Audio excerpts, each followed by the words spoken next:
क्या थे? देखिए, पुलिस ने आज प्रोड्यूस करा था कोर्ट के सामने, उनको इन्वेस्टिगेशन के लिए 7 दिन का टाइम मांगा था रिमांड का, तो कोर्ट ने वो दिया है। हमने अपोज किया था कि अब कुछ रिकवर करने के लिए है नहीं, बट उसके बावजूद कोर्ट ने दिया, तो हमें उसमें कोई ऑब्जेक्शन नहीं। तो अब इसके बाद क्या आप सेशन कोर्ट जाएंगे अपील के लिए? कैसे डिमांड? देखिए, पहले तो रिमांड का टेन्योर खत्म हो जाए, उसके बाद हम बेल के लिए अप्लाई करें।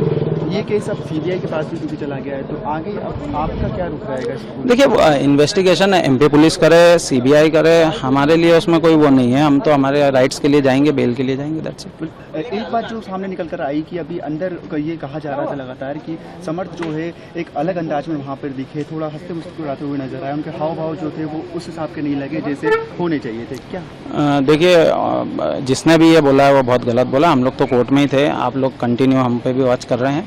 जिस तरीके का ऑफेंस है या जो चीज़ें हैं अनफॉर्चुनेट है, वो किसी की बेटी है, इनकी भी बहू है, सब चीज़ें अनफॉर्चुनेट है, और उसी को देखते हुए हम लोग, अगर आप कोई बोले कि वहाँ पे खड़े होकर हंस मुस्कुरा रहा था, तो वो तो नेक्स्ट टू इम्पॉसिबल है। सेकंड पोस्टमार्टम की बात निकल कर आई, क्या आपको लगता है कि ये फर्स्ट पोस्टमार्टम जो हुआ वो आपके हिसाब से कैसा लगता है कि मतलब एज अ वकील, आप क्योंकि लॉयर हैं, तो क्या लगता है आपको फर्स्ट पोस्टमार्टम में क्या सब कुछ निकल कर सामने नहीं आया जो उसके बाद प्रिजन ने? देखिए, वो हम नहीं कह सकते, बट मेरा मानना है कि हमें भोपाल एम्स की टीम पे भी उतना ही भरोसा है जितना दिल्ली एम्स की टीम आ रही है।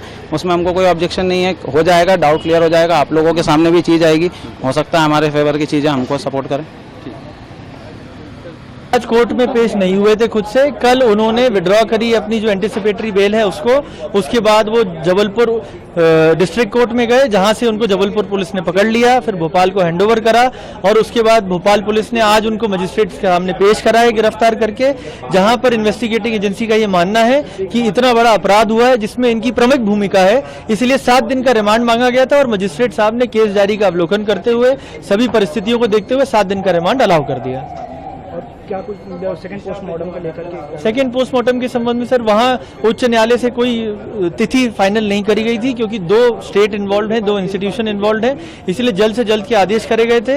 आज जहाँ तक संभवतः 1 या 2 दिन के अंदर सेकंड पोस्टमार्टम हो जाना चाहिए। की जो एंटीसिपेटरी बेल कैंसिलेशन उसका हम पुरजोर विरोध कर रहे हैं, शासन ने भी करा है, क्योंकि वो जो स्टैब्लिश लीगल प्रिंसिपल्स हैं, जो धाराएं हैं, उनके अगेंस्ट जाकर पहली बार ऐसा हुआ है कि उन प्रिजम्पशंस को ना मानते हुए जमानत का लाभ दिया गया है, इसलिए शासन ने भी करा है उसको, हमने भी करा है, और दोनों का, और गिरिबाला सिंह जहां तक आरोपी हैं जो इसमें, जहां तक मुझे सूचना है, उनको भी नोटिस मिल गया है। तो 25 तारीख को 2:30 बजे हाई कोर्ट में हियरिंग फिक्स है इसके संबंध में।